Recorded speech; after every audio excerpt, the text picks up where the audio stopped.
सध्या आपण मुंबईजवळ असणाऱ्या चुनाभट्टी या परिसरातली ही महत्त्वाची दृश्य पाहतोय। कशा पद्धतीने या भागामध्ये पाणी चहूबाजूला आपल्याला पाहायला मिळतंय आणि याच पाण्यातनं वाट काढत सगळे मुंबईकर खरं तर जाताना पाहायला मिळतात। तर दुसरीकडे आपण पाहतोय लोकल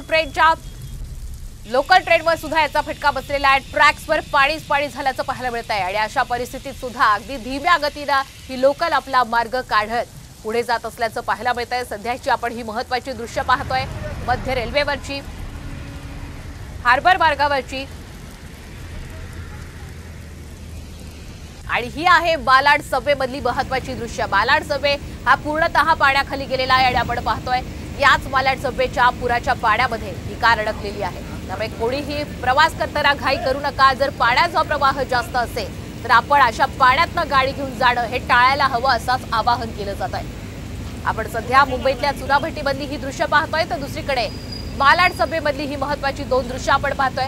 एकीकडे हार्बर रेल्वे सेवा ही हळू धीम्या गतीने सुरू आहे तर दुसरीकडे बालाड सबवेमध्ये पाणी साचलेलं आहे।